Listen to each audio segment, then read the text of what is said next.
Hola, buenas tardes, bienvenidos todos. Bienvenidos socios del club, amigos, bienvenidos todos. Estamos aquí en la cuarta entrega del Premio Libertad 1812, que el Club Liberal 1812 de Málaga entrega desde hace 4 años consecutivos. Y se premia a todo aquel que lucha, en este caso durante toda su vida, por las libertades individuales. Y este año ha recaído en la figura de don Antonio Escotado Espinosa. Paso la palabra ahora al presidente del club, Rafael O'Donnell. Buenas noches, señoras, señores, señor primer teniente alcalde del Ayuntamiento, don Carlos Conde, amigos todos, gracias por acompañarnos una vez más nuestro especial agradecimiento a Unicaja por cedernos este salón. Voy a ser muy breve para dar paso cuanto antes a nuestro premiado. Un año más, ya van 4, el Club Liberal 1812 de Málaga otorga el Premio Libertad 1812, premio con el que este club quiere agradecer a personalidades de los más variados ámbitos su trayectoria vital basada en el conocimiento, la coherencia, tolerancia, respeto e independencia frente a lo que nos rodea. El primero se le concedió a nuestro presidente de honor, don José García Castillo, al que desde aquí deseamos su pronta recuperación. El segundo fue para nuestro querido escritor, poeta y articulista malagueño, don Manuel Alcántara. El tercero a don Albert Boadella. Y este año, siguiendo la estela de ilustres personalidades premiadas por este club, le ha sido otorgado a don Antonio Escotado, filósofo, ensayista, profesor universitario y un liberal en el más amplio sentido del término. Ni que decir tiene el honor y el prestigio que ha supuesto para nosotros que don Antonio Escotado haya aceptado este modesto premio, por lo que estamos profundamente agradecidos. Como nuestro propio nombre indica, somos deudores de la Constitución gaditana de 1812, la célebre Pepa, de efímero recorrido, pero de hondo impacto por lo que tuvo de innovador. Incluso me atrevería a decir, situándonos en el contexto, por lo que tuvo de revolucionario, en cuanto que nos otorga la condición de ciudadanos y por su trascendencia como fuente inspiradora en el desarrollo de las libertades en Europa y América, dando paso a lo que algún historiador ha llamado el joven liberalismo europeo frente al antiguo régimen. Nuestro club inicia su andadura en 1982 con el objetivo fundamental de difundir, en la medida de lo posible, ideas liberales, sirviendo de tribuna donde conocer y debatir sobre todo aquello que nos interesa, nos atañe o nos preocupa, en un ejercicio de libertad individual frente a cualquier forma de poder, imposición o totalitarismo, y puesto que todo empieza en uno mismo, dejando de lado el tutelaje, aspirar a ser más libres, responsables e independientes. Ese es nuestro compromiso. Aprovecho para recordar que el pasado 6 de septiembre hizo 206 años de la jura de la Constitución de 1812 en Málaga. Y me gusta recordar el artículo 13 que dice: el objeto del gobierno es la felicidad de la nación, puesto que el fin de toda sociedad política no es otro que el bienestar de los individuos que la componen. Y sin más, doy paso a nuestro vicepresidente, don Jesús Pérez Lanzá, que nos presentará a nuestro premiado, don Antonio Escotado. Muchas gracias, Rafael. Bueno, yo voy a intentar ser breve porque aquí hemos venido a escuchar a don Antonio Escotado, pero voy a ver si lo consigo. Antonio Escotado nace en Madrid y muy pequeño se traslada a Brasil, donde su padre fue nombrado agregado de prensa. Regresa en 1956 a una España gris y ñoña que contrasta con el paisaje tecnicolor y vivo de Brasil. Estudia filosofía y, aconsejado por su padre, estudia Derecho. Termina Derecho. Recibe el doctorado con su trabajo La filosofía moral del joven Hegel, que junto con La conciencia infeliz son sus obras iniciales. Había ingresado en 1964 en el ICO, el Instituto de Crédito Oficial, donde constata que España se va incorporando a la modernidad. Tanto se incorpora a la modernidad que en 1970 pide una excedencia, en principio por 2 años, y se larga a Ibiza, como pionero de la vanguardia contracultural de la época, abriendo la famosa discoteca Amnesia en 1976. Por cierto, Walter Benjamin también anduvo por allí experimentando en el 32. En esta época, como buen políglota, traduce más de 40 obras. Re인gresa en la UNED en 1980 como profesor de Filosofía y Metodología de las Ciencias Sociales. Un episodio provocado le recluye en un panóptico de Cuenca, donde tiene tiempo y tranquilidad para la investigación. Y desde entonces no ha dejado de escribir y publicar Realidad y Sustancia, Ramera y Esposa, siendo premio Anagrama con El espíritu de la comedia y premio Espasa con Caos y orden. Más de 22 obras, algunas tan intensas como la historia general de las drogas, otras, yo creo que tan vitales como 60 semanas en el trópico, quizás un punto de inflexión en su obra, y se prepara, y es una preparación para la decisiva Historia del Comercio, Los enemigos del comercio, una historia moral de la propiedad, en 3 tomos que creo que es de lectura imprescindible en esta época. A mí me gustaría subrayar algunos rasgos de la personalidad de Antonio, con todo el respeto. El primero sería la pasión que tiene por el estudio. Yo creo que, y él lo dice, que es una forma de devolver el amor que recibió de sus padres, haciendo el esfuerzo por estudiar. Y estudia con una voluntad de saber que él humildemente llama curiosidad y asombro. Pero es la voluntad de saber, ¿no? Desde la filosofía hegeliana, los empíricos y liberales como Hume, Locke, Adam Smith, economistas, Freud, químicos, en fin, el conocimiento como una pasión necesaria. Pero además siempre indaga en datos específicos de cada uno de los autores. Es decir, puede leer materialismo y empiricismo y luego decir, pero ¿cómo era aquel tipo? ¿De qué vive? Y entonces lo hace muchísimo más ameno y se entiende mejor la obra, ¿no?, de cada uno de los autores. Habla, por ejemplo, de Max Weber, la ética protestante, el nacimiento del capitalismo, la política como vocación, historia de las profesiones. Y como el que no dice nada, dice, bueno, por cierto, estuvo 20 años con un severo tratamiento psiquiátrico, cosa que yo no sabía, y me asombró. Nos descubre que Marx era un fino sablista, no solamente viviendo a costa de Engels, sino del poeta Heine y de Christopher Wolff. Y Philip, que era pariente, no lo sabía, pero esto efectivamente.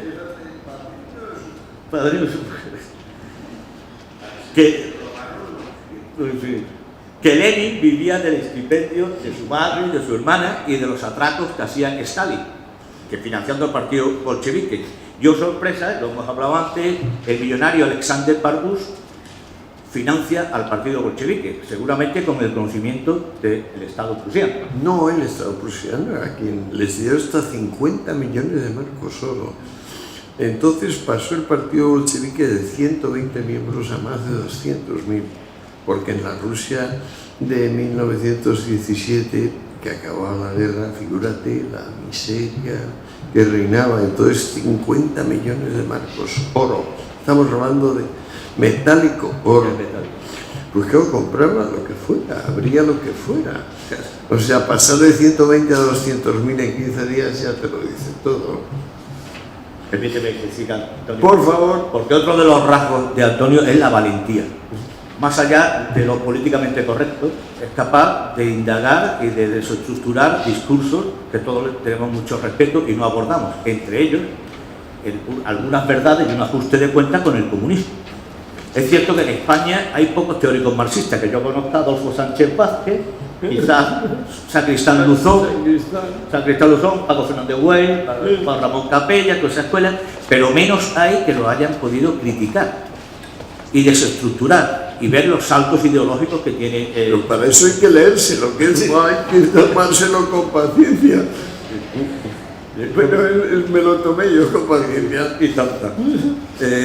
Hablando de las clases sociales, que es otro de los temas, sabemos que Carlos Marx, en el libro tercero del Capital, capítulo 52, tiene solamente una página y media. Yo tengo la de Wenceslao Roce, la de Fondo Cultura Económica. y habla de las clases sociales solamente página y media. Pues no se atreve a estructurar ni a descubrir más sobre las clases sociales desde el punto de vista empírico, de extracción de cuál es la movilidad de las propias clases sociales. Sin embargo, aunque existen los conflictos concretos, y esto es cierto, existe el conflicto de índole laboral, y no solamente laboral, sino de otro tipo de índole social, no pueden ser traducidos inmediatamente como expresión de la lucha de clases. En Carta a Weidemeyer, en 1852, dice que Marx no descubre las clases sociales, ni descubre la lucha de clases.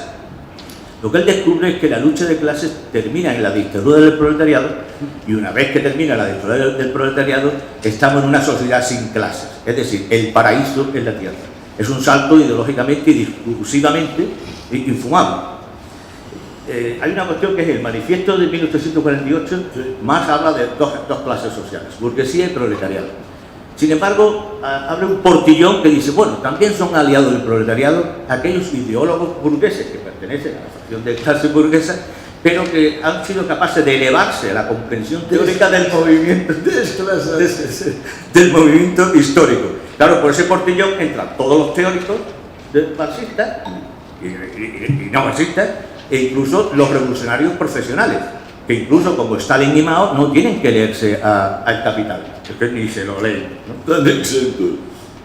Otro tema, ya voy terminando, Antonio, otro tema interesante es la búsqueda del sujeto revolucionario. De entrada aparece Carlos Marx con el proletariado. Genial. Luego es el proletariado y aliado con el campesinado. Describe perfectamente cómo la nueva política económica, la NEP. Luego Stalin se la carga y vuelven otra vez a sacarlo porque es la necesidad del propio campesinado.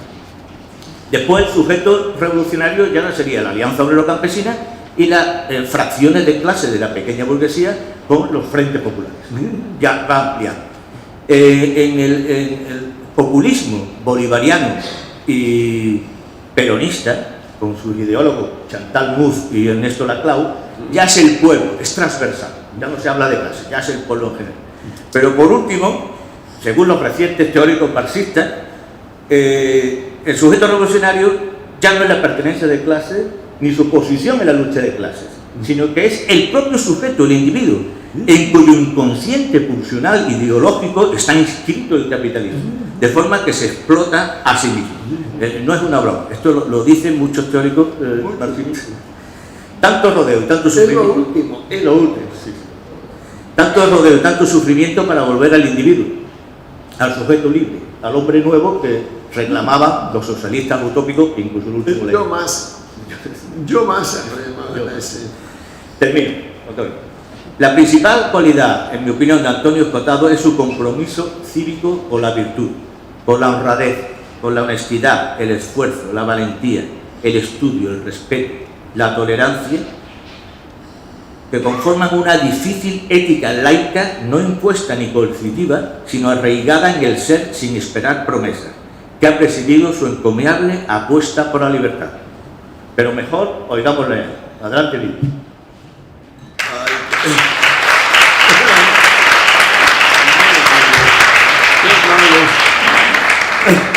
Me ha encantado. Jesús ha dicho, bueno, gran parte de las cosas que yo quería oír. Y estoy encantado y le agradezco muchísimo la presentación. También a los presentes, a quienes no conozco, pero que claro, ¿cómo no voy a agradecerles que Málaga me acoja y diga que he querido ser un hombre libre? He querido ser un hombre libre, ciertamente. Y ahora ya muy mayorcito, rondando los 80, pues recibo estas, en el fondo, considero que son los frutos de aquello que sembró mi afán por la libertad cuando tenía 15, 20 años y empezaba a buscarme, porque buscarse es muy difícil, sobre todo si uno se busca a través de lo que le dice su papá o su mamá o el Estado. Hay que buscarse por sí mismos. Y eso no siempre es sencillo. Heráclito, en uno de los fragmentos fundamentales, dice: me he buscado a mí mismo. Siglo y medio después, Sócrates dice: para buscarte a ti mismo es necesario que seas tú mismo el que busque.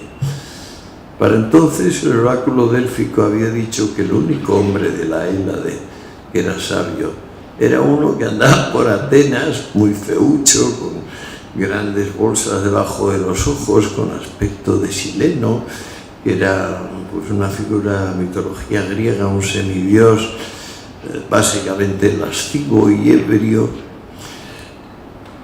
Pues este hombre feo que caminaba en las calles, Sócrates, el oráculo de Delfos, antes de que se hiciese conocido, dijo: es el hombre más sabio.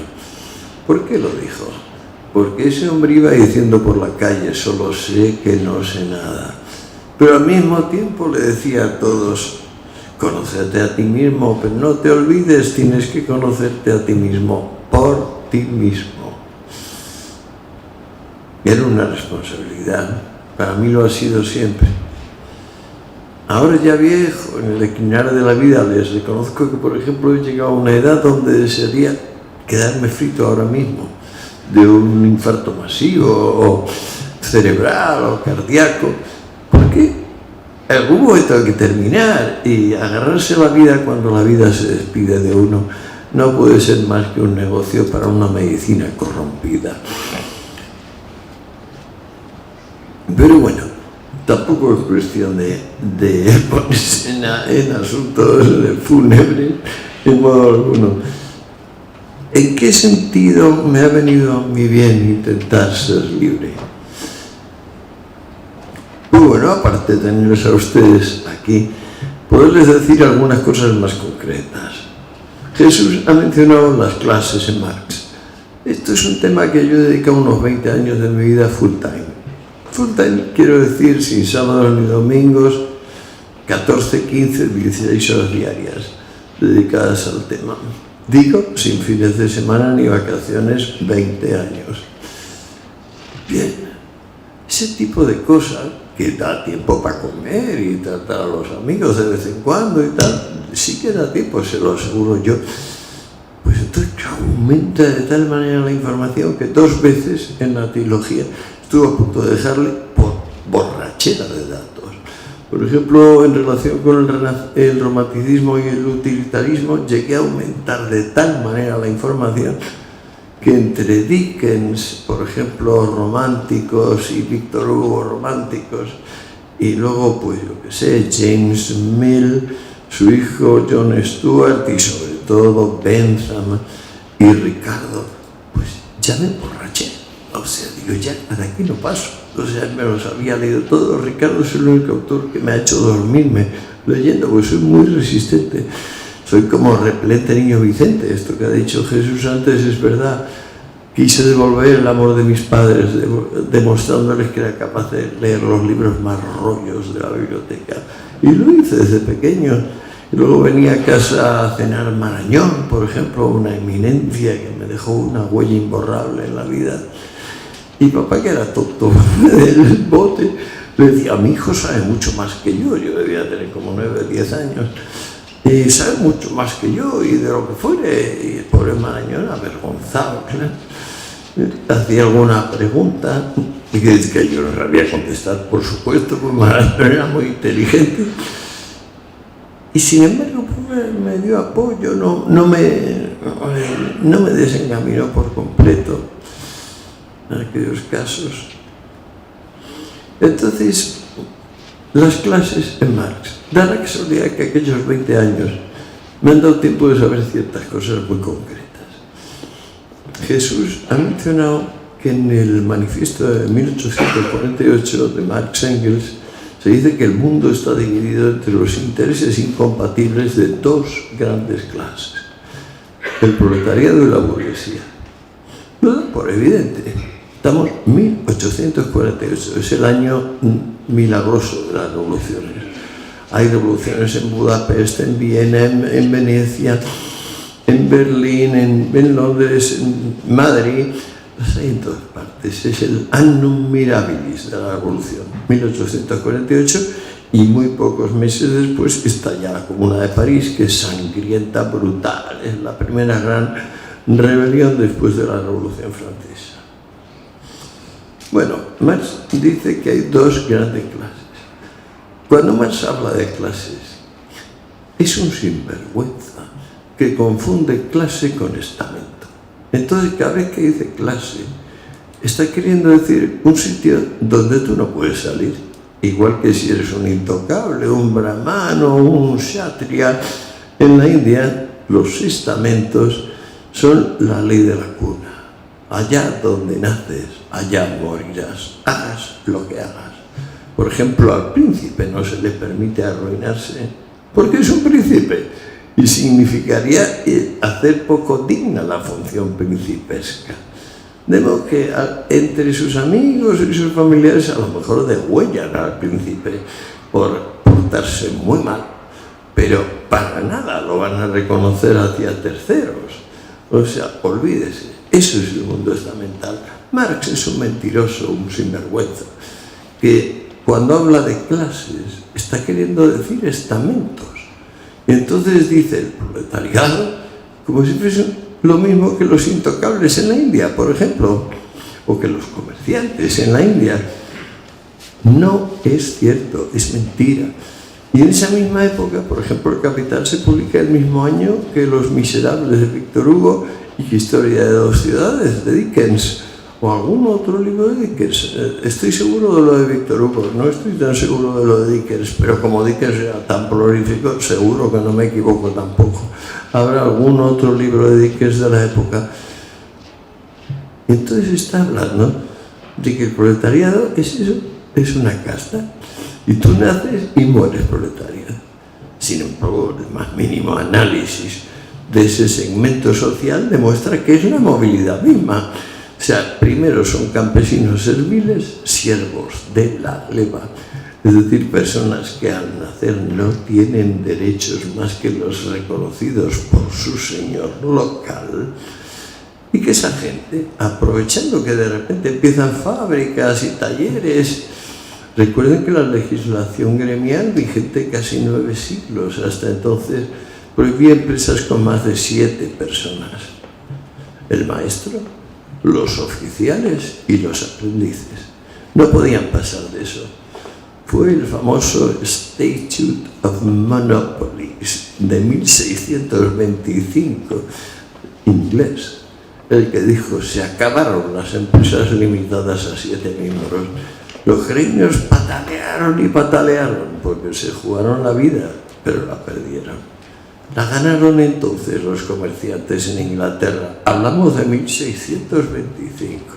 Bueno, este canalla, escribiendo en 1848, se le olvida que la llamada clase trabajadora son campesinos que han decidido liberarse del vínculo feudal, que entre otras cosas incluye derecho de pernada. Hasta esos niveles estamos hablando. Entonces se olvida eso. El señor Marx olvida eso y presenta al proletariado como una casta. No lo es, para nada. Es la movilidad misma. Si luego miramos la estadística de los 100 principales empresarios del siglo XIX, veremos que el 99% son gente muy pobre, como Robert Owen o como Carnegie, que inician su vida profesional con una escoba limpiando desechos de algún taller. Familias enormes, niños que empiezan a trabajar a los 9 y los 10 años. Así es Owen, así es Carnegie. Pues no es eso, no hay movilidad social. No es que los 100 principales empresarios vengan del pueblo bajo, no. No es que los proletarios vengan voluntariamente del campo para liberarse de la servidumbre y jornales solo estacionales. No. Es que son estamentos, pero yo lo llamo clases. Ahora, espérense unos años, espérense a 1867. Marx agoniza con aquellos puros enormes que se fumaba y se comía a la vez, porque Marx era insaciable, tanto fumando como comiendo el tabaco. Entonces se da cuenta de que no ha escrito nada sobre las clases sociales. no solo no ha escrito nada, que sus íntimos amigos de la época de París, Agustín Thierry, Charles Comte, estos dos fundamentalmente, pero hay 3 o 4 más grandes periodistas de la época, han estudiado a fondo, desde el siglo XI al siglo XVII, cómo los estamentos desaparecen en Europa debido a la revolución comercial iniciada en el siglo XII con la letra de cambio y la contabilidad de partida doble y algunas otras reformas, fundamentalmente poder mover el dinero sin que se vea. Pues Charles Comte y Agustín Thierry, que son profesores de la Sorbona en tiempos de Marx, han hecho un trabajo exhaustivo donde muestran cómo el estamento se ha convertido en clase. Marx es suficientemente sinvergüenza como para en algunas cartas, incluso en algunos escritos, reconocer que existen Thierry y Comte. No digo Augusto, Charles Comte. Y que estos hombres han trazado el mapa sociológico, antropológico exacto, que define cómo, a través de la conversión de una sociedad clerical militar en sociedad comercial, los estamentos se convierten en castas. Marx era todo menos un tonto del culo. De modo que esto solo puede atribuirse a mala voluntad, a malevolencia, a, digamos, sesgo, más precisamente odio, resentimiento, como cuando se afeitaba y le tenía aquel furúnculo y cuenta a Engels que saltó hasta el espejo y dijo: así pagará la burguesía mis antrax. Bien, era un alma de esa índole. Pues bueno, aquel día antes de morir estaba ya ahogándose con sus flemas. Compró un cuaderno de anillas que tenemos, conservamos. Entonces le puso como nombre Las clases sociales. Se puso a escribir y tienen ustedes el capítulo 52, Capital, volumen 3. Es el capítulo final de la obra. Léanselo. Verán que allí dice: clases. Si se toma clase como aquello que deriva de la fuente de ingresos, las clases son miriádicas. Hay miles de clases. Sin embargo, él se había hecho célebre y había creado la religión política llamada comunismo científico, diciendo que no, que solo había 2 clases, y confundiendo clase con estamento. Uno de los frutos de mi trabajo ha sido descubrir esto que acabo de contarles, que por supuesto no necesita más comentarios. Se sostiene a sí mismo. Yo lo necesitaba, porque yo milité, fui lo bastante tonto como para militar, como para ir a la embajada de Libia, a la embajada de Irak, donde financiaban a las fuerzas terroristas españolas, de donde salió la ETA, de donde saldría más tarde el FRAP. Conozco esos ambientes, gentes pequeñas que se dan autoimportancia, estimuladas por mucho dinero de canallas. Bueno, la vida me ha beneficiado y respetar aquella tontería del repelente niño Vicente me protegió de creer mentiras. Me hizo buscar y al buscar encontrar. Ustedes ahora me dan la alegría de estar aquí presentes. Yo tampoco quiero molestarles más con cosas que son forzosamente improvisadas. Les recomiendo que en su vida empleen los minutos de su tiempo correctamente. Correctamente significa informarse de cosas que no son uno mismo. El ombligo no es un objeto de conocimiento.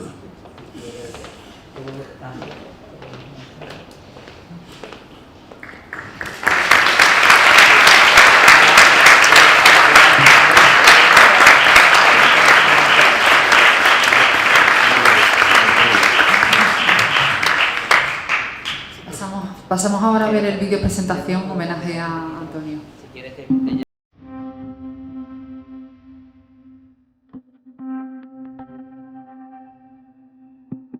digamos que estamos hasta las pelotas de la corrección política. Vemos que detrás de ese buenismo hay por una parte crueldad, por otra parte idiocia y por otra parte, pues eso, el viejo autoritarismo. Cuando preguntaban ¿qué es la revolución sexual? Follar mejor y con gente más digna. El problema de droga del mundo es una combinación de ignorancia, hipocresía, cobardía y subvención de profesionales, de arrepentidos profesionales que naturalmente reproducen el asunto por los intereses que tienen. Las cruzadas siempre contribuyen a exagerar, multiplicar y corromper aquello que ellas mismas pretenden solventar. ¿Cómo se puede negar que el origen de la criminalidad salvaje y organizada, de la corrupción de los estados, de la implicación de las policías y los ejércitos, es una consecuencia directa de la prohibición? ¿Quién puede negar eso? Marx es un impostor completo, en todos los casos. Un farsante, un hombre que ha vivido siempre de los demás. El concepto eje del pensamiento de Marx es clase social.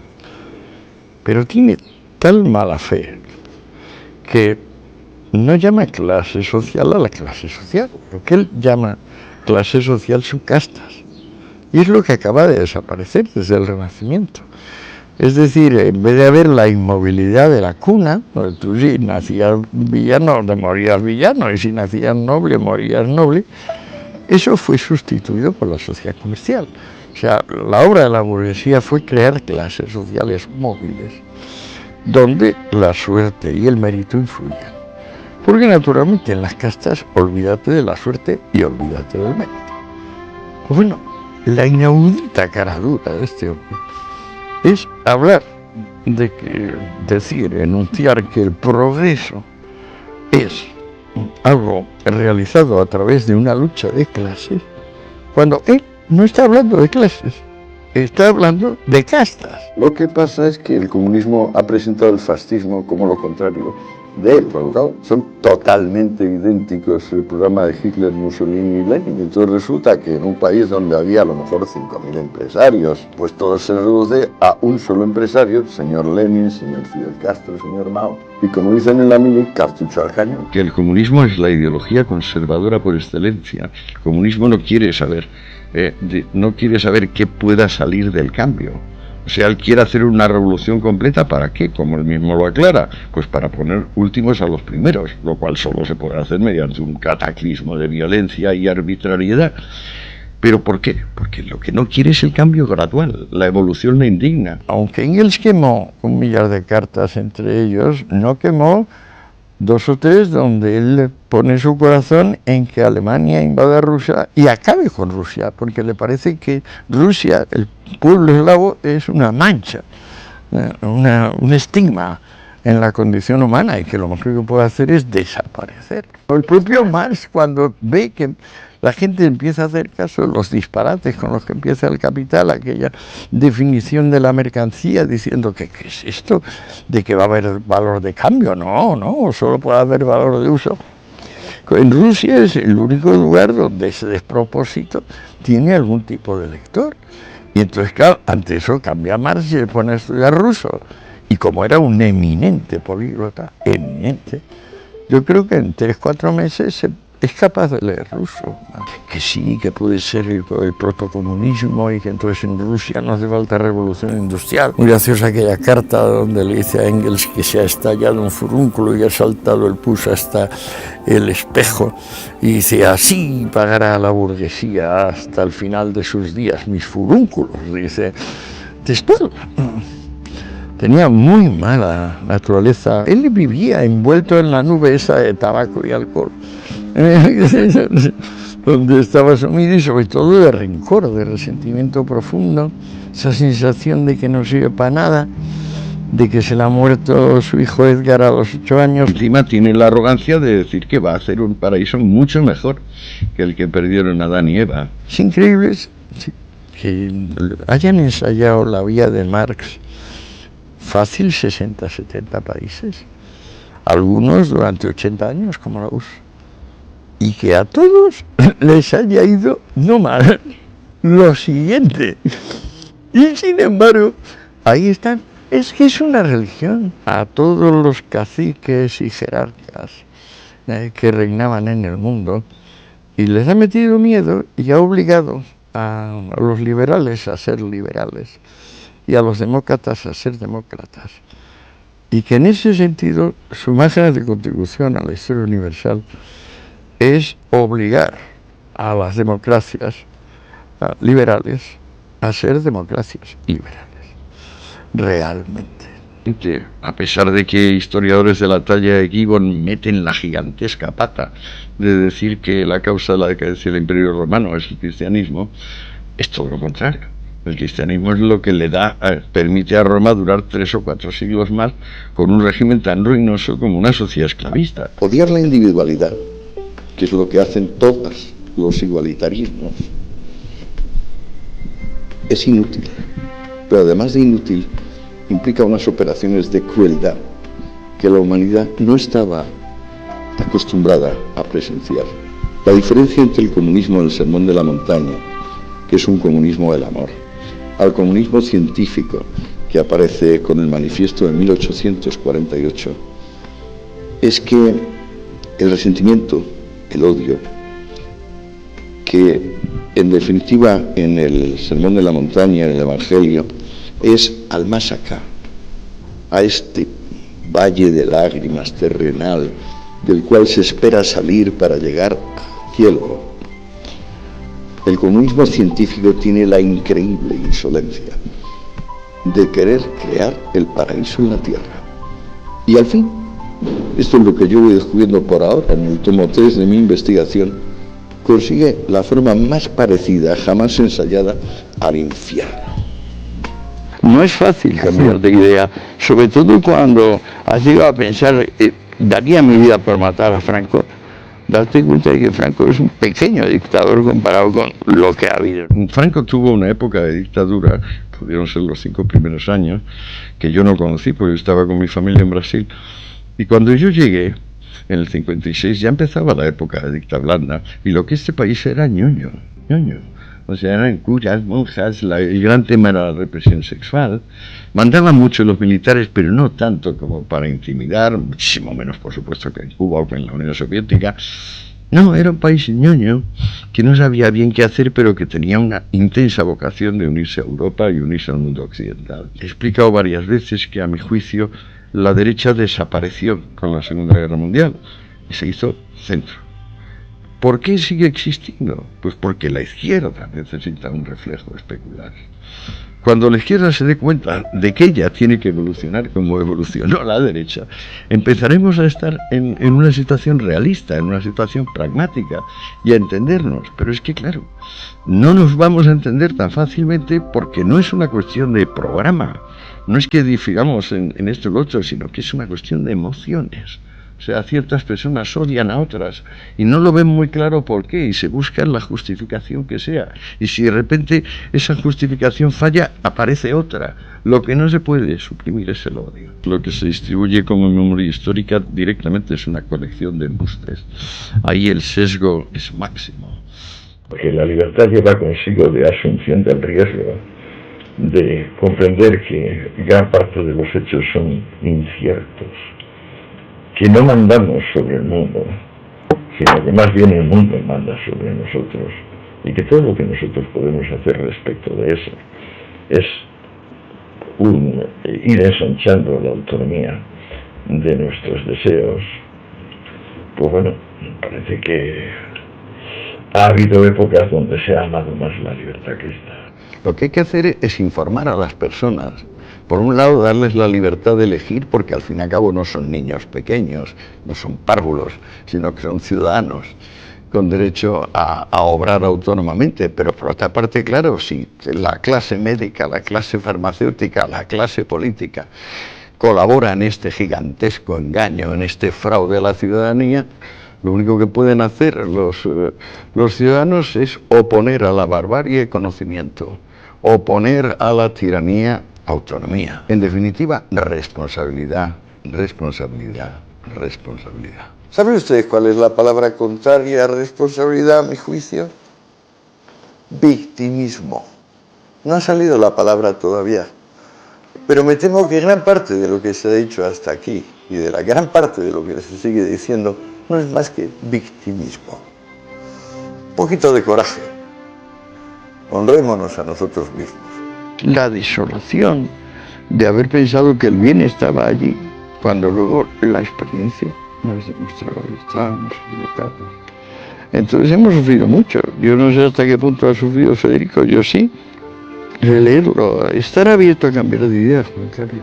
Mira, a mí me ha dolido, creo que más que a nadie, de cambiar de idea porque había puesto tanto corazón, tanta esperanza en que el comunismo fuese la forma moderna del humanismo, que cuando pura y simplemente la experiencia demostró que me había equivocado, pues primero me abstuve.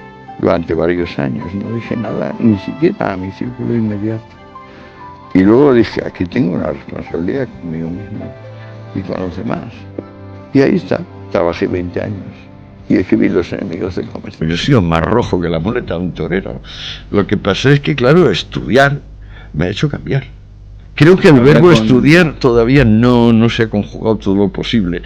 En realidad el verbo estudiar es lo único comparable al verbo amar. Aplaca el odio, amansa al animal y le permite pulirse. Porque el mercado representa libertad, porque el mercado es la autonomía, la voluntad. Es decir, que no me fuerce usted a comprar, ni me fuerce usted a vender. Yo compro o vendo lo que me dé la gana. Y esto no, es que el de dejar que el otro sea libre es quizás la gran asignatura pendiente de la humanidad.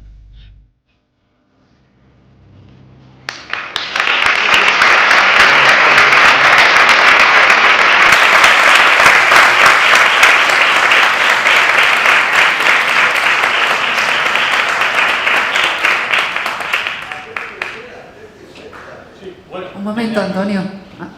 Primero vamos a hacer la entrega del premio Libertad 1812, después va a haber turno de palabras y vamos a poder todos preguntar. Entonces, ¿le doy la palabra al presidente? Bueno, yo antes de proceder a entregarte el premio, Antonio, me van ustedes a permitir decir lo que el premio Libertad 1812 para nuestro club simboliza la Jábega. Voy a leer un texto. 3000 años de historia amparan a la Jábega, símbolo de Málaga y de la libertad que entraña su gobierno. La lucha del marengo contra el mar, protegido con los ojos pintados en la mura de su Jábega, navega contra los vientos, las mareas y los vaivenes de la vida. Ojos sagrados milenarios que observan los peligros, muestran el camino, iluminan la verdad con la sabiduría y clarividencia cristalina que te llevan a buen puerto. Así son nuestros premiados, buscadores de la verdad y luchadores de la libertad.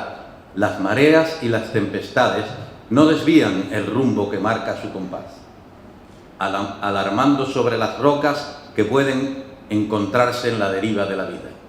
Antonio Escotado es la Jábega de nuestro tiempo, convulso y necesitado del faro que nos guíe en la noche oscura.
Lo cual quiere decir que lo vas a tener que hacer.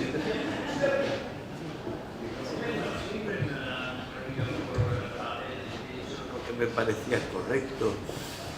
Agradezco infinitamente tanto a los organizadores, reconozco que todavía más a los organizadores que al amable público.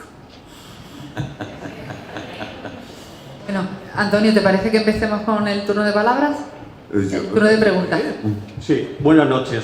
Gracias por su presencia y quería preguntarle, dado que el liberalismo económico tiene como principal doctrina la libre empresa, ¿cree usted que actualmente en España existe la libre empresa? Por ejemplo, usted crea una empresa, yo creo otra, a usted le dan 1.000 millones la Junta de Castilla y León o la de Asturias o la de Galicia, o el Estado de mis impuestos, y pasa como esta, echa 500 trabajadores y cierra, después de que ha chupado la pasta, los daneses. La multinacional usa 1.000 trabajadores a la calle en Avilés y Galicia y en Coruña. ¿Le parece que esto es libre empresa o un capitalismo financiero que llaman liberalismo, pero que a mí me parece satrapía, pura satrapía?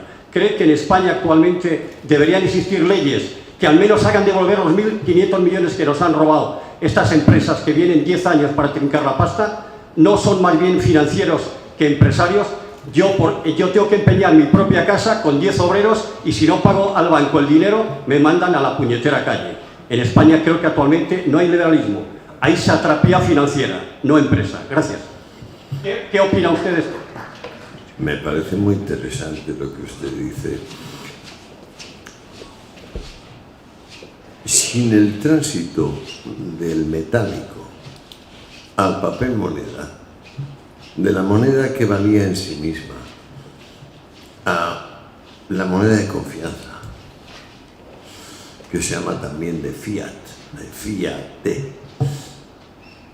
no se hubiera podido hacer las inversiones masivas que destruyeron la estructura gremial formada por 7 miembros máximo en cada actividad productiva, aunque luego esos 7 se convirtieran en 77 por la zona, y eso fuera el gremio de tejedores de panas gruesas, y luego hubiera un gremio de tejedores de panas finas, y también otro de franelas gruesas y finas, etcétera, etcétera. En definitiva,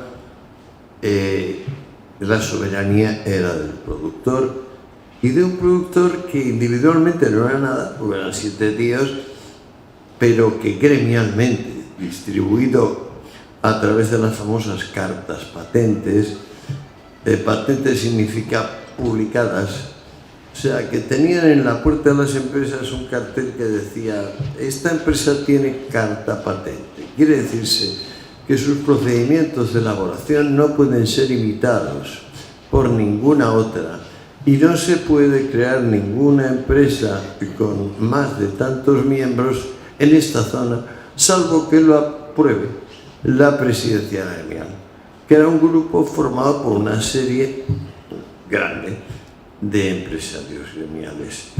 Entonces era claramente la soberanía del productor, que fijaba los precios calculando con precisión a la centésima la cantidad de producto que se iba poniendo en el mercado en cada una de las ramas. Esto fue hasta el Estatuto Inglés de 1625, que les mencioné antes, donde aquel famoso magistrado inglés argumentó que no, que lo que había que hacer era sustituir las patentes antiguas, que eran: yo te aseguro continuar como estás sin cambios y que no tengas rivales, a justo lo contrario. Durante 50 años vamos a premiar a cualquiera que invente una forma nueva de hacer lo que tú haces, y además le vamos a admitir que emplea todas las cantidades de personas que pueda pagar y asegurarnos que paga, si no irá a la cárcel por deudas. En aquella época las deudas eran cárcel 100% de los casos. Bueno, el Statute of Monopolies en Inglaterra luego reverberó en todos los lagos y mares del mundo y acabó triunfando. Nunca podrá desprenderse de que viene el dinero de fiat, del dinero de confianza, no del dinero real.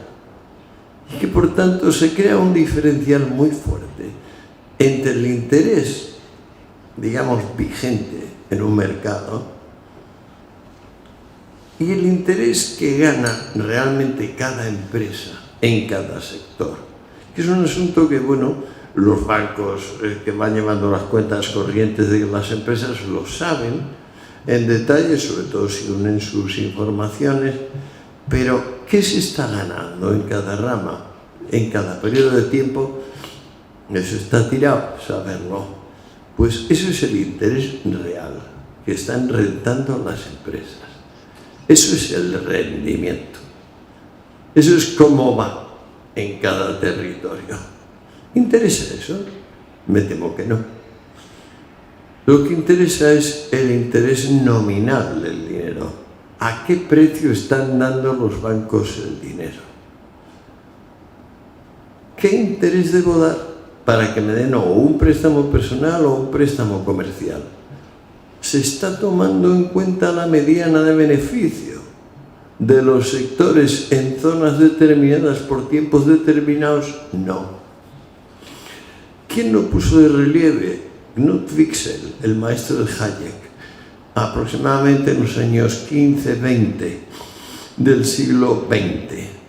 De la lectura de Interés y Precios, un tocho de 800 páginas, de Wicksell, sacó todo su trabajo, Friedrich Hayek, que con bastante independencia respecto de la Escuela de Viena, que a través de Mises y Menger le habían insuflado una serie de principios, pero en modo alguno una precisión como la que acabo de narrarles, la diferencia entre el interés real y el nominal del dinero. O sea, por €1, ¿cuántos céntimos le sacas o pierdes en cada zona por momento? Y en cada zona por momento, ¿a cuánto te están dando el dinero los bancos? ¿Y a cuánto está redescontando el dinero? Esto es lo fundamental, el banco emisor, que es el que de alguna manera regula todo. Bueno, la empresa moderna viene del dinero de fiat. Usted estaba indignado, bueno, justificadamente, porque 1.500 millones aquí, 1.500 millones allá, están jorobando la vida de miles de personas que han puesto pues sus desvelos, su interés en sacar adelante unas cosas que saben que benefician al conjunto, que no vienen a robarle nada a nadie, pero que claro, se distorsionan brutalmente. Yo les sugiero que se distorsionan debido a que se consiente la diferencia entre el interés natural y el interés nominal del dinero. Pero esto es muy fuerte. Eso significa que hay que tener banqueros competentes, tan honrados y devotos como los filósofos, los pintores, las gentes de honor y de vocación que hacen las cosas por servicio a los demás. ¿Y cómo es esto de servicio a los demás? Señores, muy clarito, nos vamos a morir todos. Tenemos que tener buena cara cuando venga la señora de la guadaña. El que no haya hecho bien está hundido y todos moriremos. Sin duda, preparémonos para morir ¿cómo? Con honor, con dignidad, obrando el bien. Si no, la señora de la guadaña nos va a coger como ratas en un barco incendiado. No, cuando toca despedirse uno se despide. Que no te despides, ya te van a despedir, no te preocupes, eso seguro. Diga.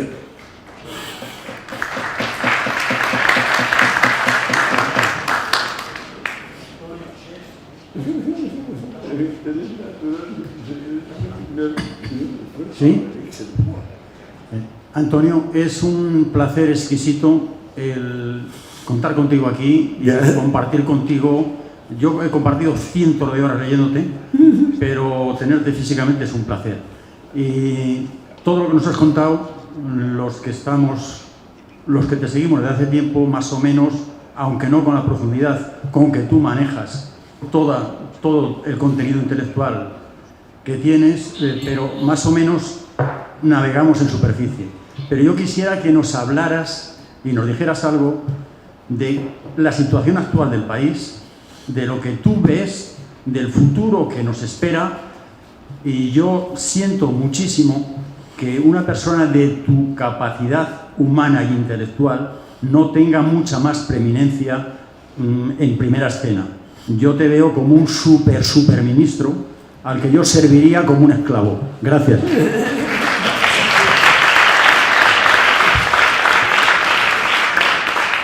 Me pones muy colorado. Esto no es bueno ni mejora lo que pueda decir, porque este tipo de cosas las quiere oír mi corazoncito. Yo he luchado toda mi vida para que triunfe el corazón, no el corazoncito. Bueno, diré que me sorprende hasta qué punto Iglesias Junior o Rivera me hacen caso. Solo hay una formación que me detesta desde siempre, que es el PP, no sé por qué. Me supongo que cambiarán, pero siempre que han gobernado y tal, yo simplemente no he existido.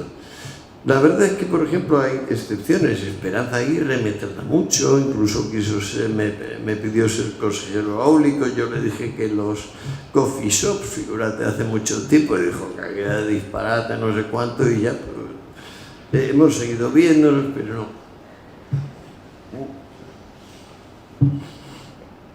El PSOE tiene relaciones conmigo, digamos, ambivalentes, porque más o menos estuvo a punto de entrar en la fundación. Luego, parte del PSOE rechazó siquiera la idea, y yo tampoco estaba muy por la labor, ni muchísimo menos. De modo que perfecto. Por fortuna me moriré sin pertenecer a ningún grupo político, pero no es que no me hagan caso, sí que me hacen caso ahora. Lo que pasa es que me hacen caso con miedo. Después, por ejemplo, de estar con Monedero e Iglesias, y luego después, tras esto, siempre sale una cosa privada con muchas copas y bastante relajación personal, ¿no? Lo que queda es un sentimiento como el inglés O. O es A-W-E, que podemos traducir en castellano por temor reverencial. ¿De qué viene eso? Pues claro, yo soy un antifranquista de la época que es muy cómodo ser antifranquista, donde no te pueden pegar 2 balazos ni matar por ser franquista o antifranquista. Digo que eso se les queda como una especie de grieta en el alma y te da a ti un espacio extra. El espacio de que, de alguna manera, atacarte a ti es atacar sus propios fundamentos. Sí que me hacen caso, pero vamos a ver qué pasa con el pueblo español ahora. Yo diría que el separatismo ha provocado un brote de patriotismo que llevaba muchísimo tiempo dormido. España, en parte porque los separatistas y todo el mundo progre ha olvidado la gloriosa historia de este país, gloriosa por encima de ningún otro que yo conozca, porque podría decir pueblos, como el germano, el judío, pero países con la dignidad heroica que ha tenido España, desde Rodrigo Díaz de Vivar hasta el empecinado. Las narices. Nuestros héroes son gigantescos. Deslumbran al mundo. Lo único que falta es un solo euro de subvención, porque se le dan a Almodóvar y a sus amigos. Pero Hernán Cortés o el Cid Campeador no tienen nada. Y sin embargo, la historia heroica de este país no tiene igual. Hernán Cortés es un hombre de una dignidad, de una profundidad, de una valentía, de una eficacia, de una honradez, de una fuerza, que ya quisieran, juntos todos. Por ejemplo, los Robert Clive, que conquistaron la India con 800 cipayos y 500 regulares de rojo, ya la quisieran. Sin embargo, nosotros les odiamos, mientras los americanos hacen héroes de David Crockett y de Daniel Boone y de Jim Bowie, seres anodinos,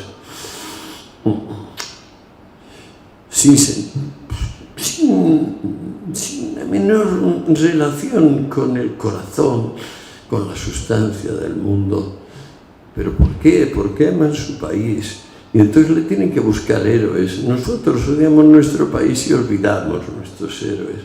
Allá nosotros. Pero eso no significa que ahora en España la gente como nosotros lo único que puede decir es elecciones ya. Elecciones ya.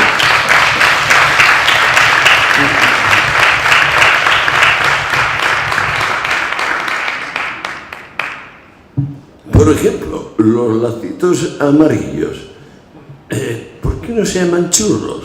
Debido a su extraordinaria coincidencia física con el objeto árabe que se importó aproximadamente en el siglo VIII, y que seguimos tomando desayuno porque no sabe cómo una cosa tan indigesta sabe tan bien.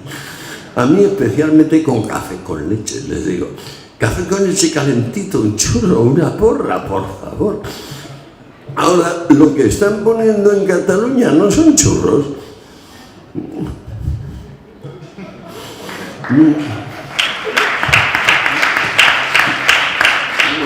Antonio, una pregunta cortísima. ¿Tú crees que es casualidad que los churros sean amarillos, lo mismo que era el color nazi para estigmatizar a los judíos? ¿Puede ser casual? Es casual. Aunque el Torra sea un nazi de narices, de corazón, pero es casual. Diría yo que no se han dado cuenta de los nexos, digamos, de las premisas intermedias que van de la primera a la conclusión final. No se han dado cuenta. Esto ha sido fruto de la subvención a TV3. O sea, si tú permites un refuerzo de un reflejo condicionado pavloviano, porque es montano el reflejo. Pero claro, el reflejo necesita refuerzo. Por ejemplo, el homosexual le trataban antes dándole una peli porno, y cuando ya venía el momento del orgasmo y la eyaculación del otro, en ese instante descargas a los testículos. Y así película tras película.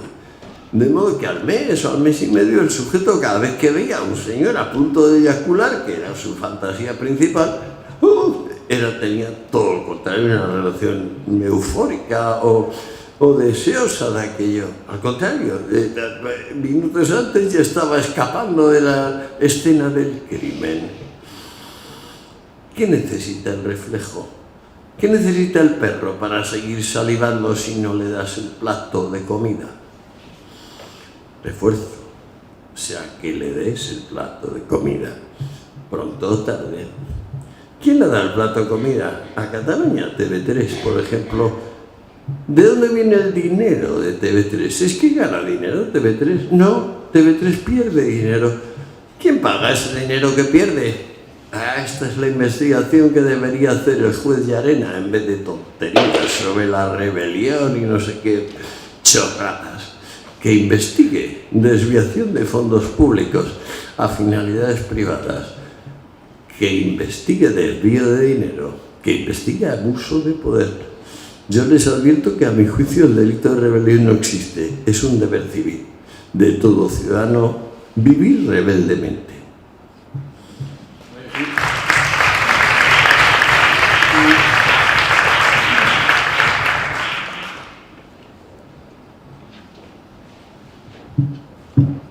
Hola, buenas tardes. Le admiro entre otras cosas, sobre todo porque se ha dedicado toda la vida a buscarse a sí mismo. Y como decía José Luis San Pedro, hoy en día, en que la libertad de expresión no es nada sin la libertad de pensamiento, ¿cómo podemos llegar a encontrarnos a nosotros mismos? Es decir, como decía los tópicos, ahí son una... Me pongo muy nervioso, perdón. Me da vergüenza, pero ¿cómo podemos llegar a encontrarnos a nosotros mismos? ¿Cuál es la clave? Yo no creo que el final. Es que yo no ¿Qué es la pregunta? No te oigo bien. No te oímos bien, no. Habla más directo al micro, pues no te oigo. Vale, ¿ahora? Sí, que como diría, hoy en día que estamos en un terreno tan hostil como para poder llegar a conocer nosotros mismos, porque no se nos educa para ser libres, sino para ser consumidores, como decía José Luis San Pedro, y en el que la libertad de expresión no es nada sin libertad de pensamiento, ¿cómo podemos llegar a ser libres? ¿Cómo podemos llegar a conocernos a nosotros mismos? Nosotros mismos. sabiendo que vamos a morir, y aquí no hay engaño, teniendo algo que darle a la muerte, como una danza, como un homenaje, como un honor, diciendo: no me coge de nuevas que vengas, no te voy a pedir que te largues, si acaso te voy a hacer una danza.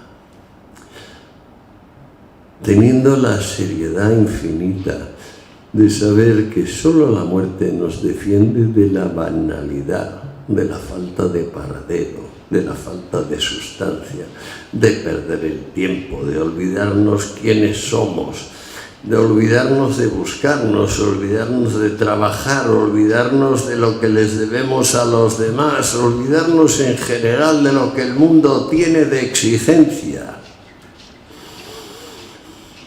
Sentarnos como si el mundo fuese una banqueta de nuestra adolescencia, a prolongar el tiempo donde no nos ganamos ni el sustento ni el respeto de nuestro vecino. Vivir con honor, vivir con libertad, vivir con independencia, admirar a los que te rodean, eso hay que hacerlo, aunque solo sea pensando en que con toda y absoluta certeza te vas a morir.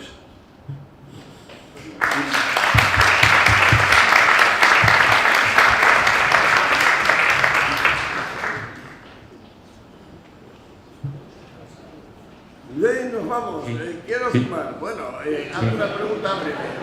Sí, me gustaría hacerle una pregunta, creo yo que aparentemente muy sencilla. Antonio Escotado era hace poco tiempo un tipo extravagante que jugaba con las drogas, ¿no? Y de ser eso, en poco tiempo, Antonio Escotado se ha convertido en un intelectual lúcido que está dando diagnóstico y que está aclarando, en el sentido alemán del término aclarar, lo que está pasando en este momento en este país. Y eso, ese fenómeno, ese paso de las musas al teatro en 24 horas, ¿eso cómo se ha producido y por qué? Pues es asombroso, me lo preguntaba nuestra amiga, nuestra bella amiga adolescente, y antes me lo preguntó mi simpático colega más o menos de edad. Ha sido una transición que los ingleses llamarían smooth, suave. No me lo explico. Hace como 2 años empecé a perder peso de una forma total, de modo que un agujero en el cinturón, otro, hasta que me dije: tu cuerpo se ha ido, solo queda la llama de tu entendimiento. Y entonces, cuando empezaron a hacerme caso las gentes,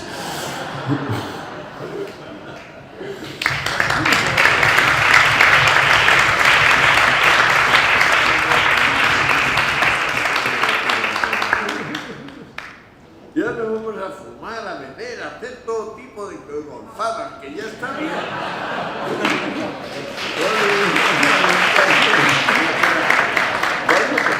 Pues yo sigo de pie. Tú sigues de pie. Bueno, tras el interesantísimo debate que se ha producido, en primer lugar quiero agradecerle, por supuesto, a Antonio Escotado por su generosidad y hacernos partícipes de su sabiduría, su experiencia, en definitiva, por hacer esta sala un espacio de debate y de entendimiento. Quiero agradecer también a Jorge Escotado, que no sé por dónde anda, por ahí andará, por habernos hecho más fácil este tema. A María Montiel, por su acierto en la organización de este evento, claro está. A la Junta Directiva, sin la que no hubiera sido posible estar esta noche aquí. A los socios colaboradores, por su ayuda. Y a Patricia O'Donnell, por facilitarnos el contacto con el premiado. Y por último, y evidentemente, a todos ustedes por haber asistido este año.